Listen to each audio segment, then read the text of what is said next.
రాజశేఖర రెడ్డి గారు కోట్ల మంది తెలుగు ప్రజల గుండెల్లో ఇంకా బ్రతికే ఉన్నారు. ఈరోజు మీరు ఇక్కడికి వచ్చారు అంటే దానికి కారణం రాజశేఖర రెడ్డి గారు మీ గుండెల్లో ఉన్నాడు కాబట్టి. ఇంతమంది గుండెల్లో రాజశేఖర రెడ్డి గారు స్థానం సంపాదించుకున్నారు అంటే దానికి కారణం ఆయన ప్రజల మనిషి.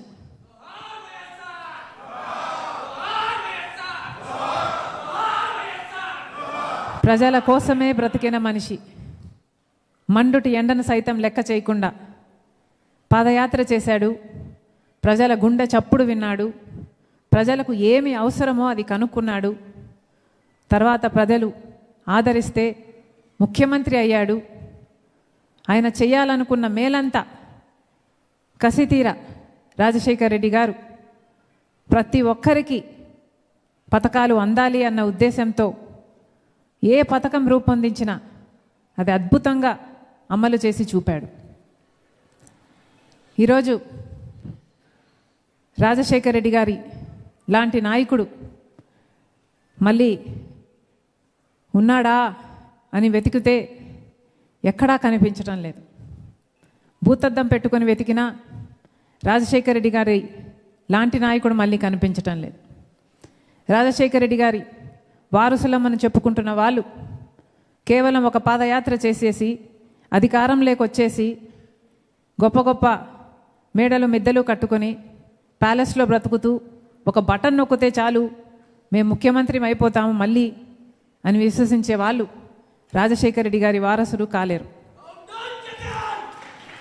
రాజశేఖర రెడ్డి గారి ఐడియాలజీ, రాజశేఖర రెడ్డి గారి ఆశయాలు ఏమిటి అని తెలిసి నడుచుకున్న వాళ్ళే నిజమైన రాజశేఖర రెడ్డి గారి వారసులు.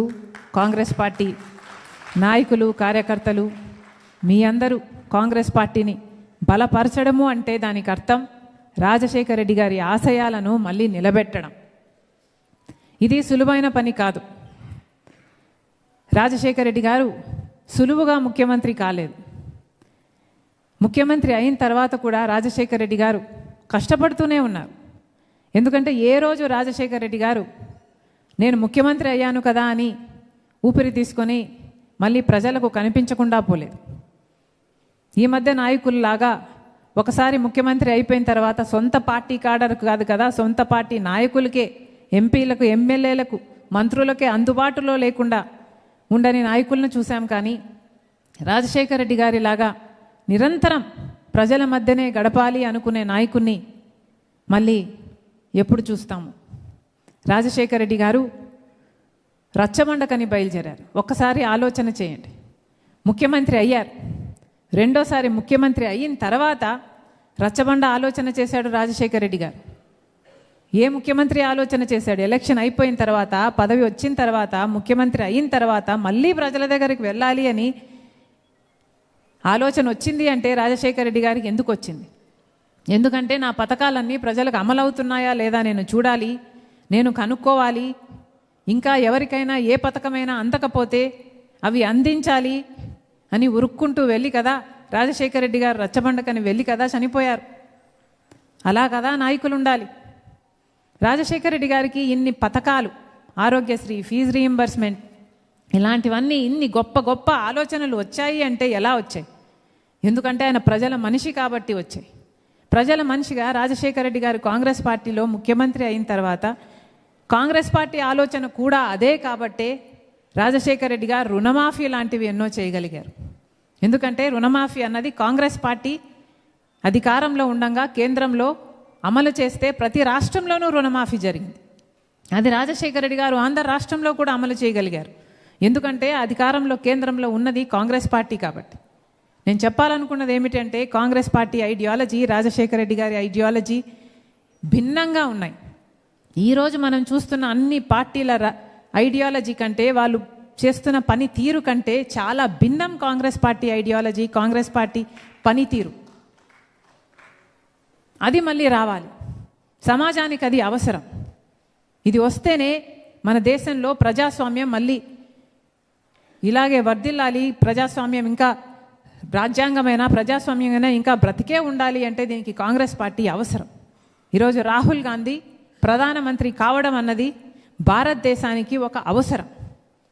అదే రాజశేఖర రెడ్డి గారు ఎప్పుడో రాజశేఖర రెడ్డి గారి బ్రతుకుండంగా ఎన్నో సంవత్సరాల క్రితమే రాజశేఖర రెడ్డి గారు రాహుల్ గాంధీ గారు ప్రధానమంత్రిని చేయాలి అని కలలు కన్నారు. అసలు ఆ రోజులో రాహుల్ గాంధీ గారికి ఇంకా రాజకీయాలలో ఓ నామాలు కూడా తెలియవు కావచ్చు. అలాంటి సమయంలోనే రాజశేఖర రెడ్డి గారు రాహుల్ గాంధీ మంచితనాన్ని గుర్తించి, ఆయన మంచి మనసును గుర్తించి, ఈయన ప్రధానమంత్రి అయితే మన దేశానికి మేలు జరుగుతుంది అని గుర్తించి ఆ రోజుల్లోనే రాజశేఖర రెడ్డి గారు రాహుల్ గాంధీ ప్రధానమంత్రి కావాలి అని చెప్పారు. ఆ రాజశేఖర రెడ్డి గారి కళ నిజం చేయడానికే ఈరోజు రాజశేఖర రెడ్డి బిడ్డ కాంగ్రెస్ పార్టీలో ఉంది. ఇది రాజశేఖర రెడ్డి గారి చివరి కోరిక, రాహుల్ గాంధీ గారిని ప్రధానమంత్రిని చేయాలి అని.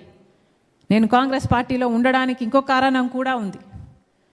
మన రాష్ట్రం, ఆంధ్ర రాష్ట్రం ఎంతో చితికిపడి ఉన్నది. ఈ సమయంలో విభజన జరిగి మన రాష్ట్రం అతలాకుతలమైన సమయంలో ఒక రాహుల్ గాంధీ గారు ప్రధానమంత్రి అయితేనే మన రాష్ట్రం మళ్ళీ బాగుపడుతుంది అని బలంగా విశ్వసించే ఈరోజు నేను కాంగ్రెస్ పార్టీలో ఉంటున్నాం. ఒకటి ఆలోచన చేయండి, నిజమే చాలా దురదృష్టం, రాజశేఖర రెడ్డి గారు చనిపోవడం చాలా దురదృష్టం. రాజశేఖర రెడ్డి గారు బ్రతికే ఉండుంటే అసలు రాష్ట్ర విభజన జరిగేదే కాదు. కానీ రాజశేఖర రెడ్డి గారు ఒక్క మనిషిగా రాష్ట్రాన్ని గట్టిగా ఒక్కటిగా పట్టుకొని నిలబడిన మనిషి. కానీ ఆ మనిషే పోయిన తర్వాత మన రాష్ట్రాన్ని ఒక్కటిగా పట్టుకునేవాడు నాయకుడు లేకనే మన రాష్ట్రం విడగొట్టాల్సిన పరిస్థితి వచ్చింది. ఎందుకంటే అప్పుడు తెలంగాణ ఉద్యమం జరుగుతుంది. ఇంకా ఎక్కువ మంది ఆ ఉద్యమంలో చనిపోకూడదు అన్న ఉద్దేశంతోనే, ఎలాగైనా సరే ఈ సమస్యను పరిష్కరించాలి అన్న ఉద్దేశంతోనే కాంగ్రెస్ పార్టీ మన రాష్ట్రాన్ని విడగొట్టాలి అన్న నిర్ణయం తీసుకుంది. అంటే దాని వెనక ఉన్న కారణం ఆంధ్ర రాష్ట్రానికి అన్యాయం చేయాలి అని కాదు, ఆంధ్ర రాష్ట్రానికి ఏ అన్యాయము జరగకూడదు అని ఆ రోజుల్లోనే అన్ని చట్టంలోనే ఆ రోజుల్లోనే ప్రతిదీ పొందుపరిచింది కాంగ్రెస్ పార్టీ. మన రాష్ట్రం, ఆంధ్ర రాష్ట్రం మళ్ళీ తిరిగి లేయాలి, మళ్ళీ బాగుపడాలి, అభివృద్ధి చెందాలి అని. ప్రత్యేక హోదా రావాలి అన్నది కాంగ్రెస్ పార్టీ చట్టంలోనే పెట్టింది.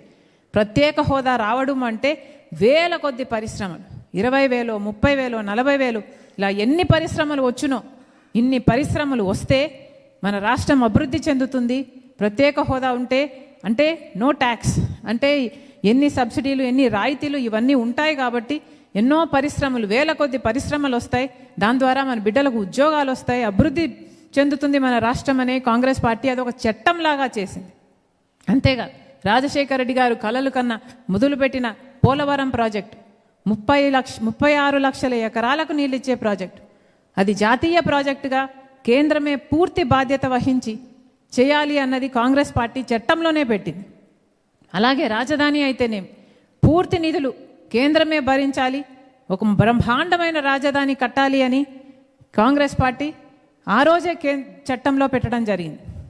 ఇలా ఒకటి కాదు, రెండు కాదు, ఉత్తరాంధ్రకైతేనేమి, రాయలసీమకైతేనేమి, స్పెషల్ ఎకనామిక్ ప్యాకేజ్ అయితేనేమి, లేక దుగ్గరాజపట్నం పోర్ట్ అయితేనేమి, కడప స్టీల్ ఫ్యాక్టరీ అయితేనేమి, రైల్వే జోన్లు అయితేనేమి, మెట్రోలు అయితేనేమి, ఇలా ఒకటి కాదు, రెండు కాదు, ఆంధ్ర రాష్ట్రానికి ఎన్ని కావాలో ఇన్స్టిట్యూషన్లు అయితేనేమి, రీసెర్చ్ సెంటర్లు అయితేనేమి, మెడికల్ అయితేనేమి, ఎడ్యుకేషనల్ అయితేనేమి, ఇలా అన్నీ రావాలి, ఆంధ్ర రాష్ట్రం బాగుపడాలి అని కాంగ్రెస్ పార్టీ ఇవన్నీ చట్టంలోనే చేర్చింది.